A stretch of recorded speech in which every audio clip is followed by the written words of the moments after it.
This is our last chapter in organic chemistry, chemistry in everyday life.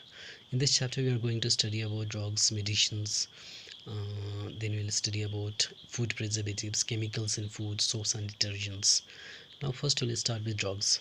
So, drugs are also called as medicines, and they are of low molecular masses. They interact with macromolecular targets and produce a biological response.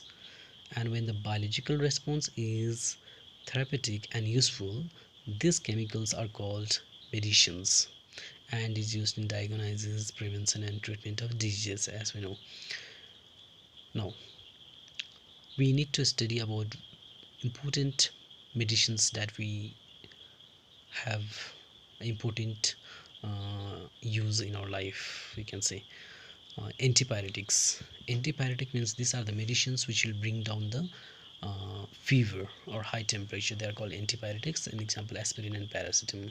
We know about these medicines. They are called antipyretics. Analgesic means which relieve from pain. That is, we can call painkillers. And these are of two types: non-narcotic and narcotic drugs. In non-narcotic drugs, we have got aspirin and paracetamol.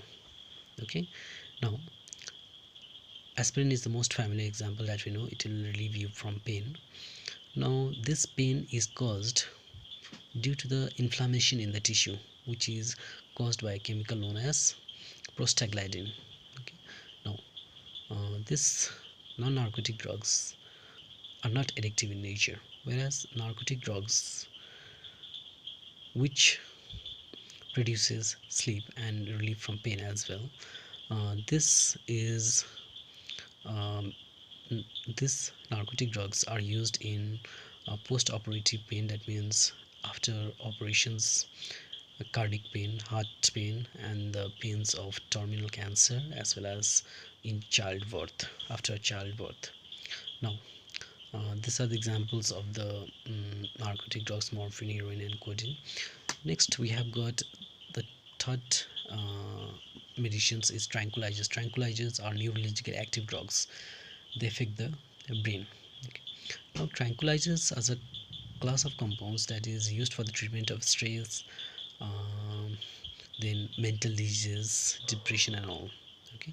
Now this will relieve this medicines, tranquilizers, relieve you from anxiety, stress, irritability and control your excitement, inducing a sense of well-being. Now these are basically a sleeping pills. Now, if in your body, if a hormone known as noradrenaline is low, okay, for some reason, then the signal sending activity becomes low, and the person have got more chances to suffer from a disease known as depressions. At that time, the doctor advises you to take antidepressant drugs, and the examples you can have chlorodiazepam peroxide, Equinil. Okay, these are the few examples of tranquilizers. Next we have got antiseptics and disinfectant. Antiseptics and disinfectants are the chemicals which either kill or prevent the growth of microorganisms. Antiseptics are applied to living tissues such as wounds, cuts, ulcer and diseased skin. Examples: sofromycin, Dettol, mm, iodoform, tincture of iodine. Okay, all these are examples of antiseptics. And disinfectants are applied to inanimate objects, that means non-living tissues, for say for example floors, drainage system, instrument. Now, if you take 0.2% of phenol, it will act as a antiseptic, whereas if you take 1% of the same compound, it will be a disinfectant.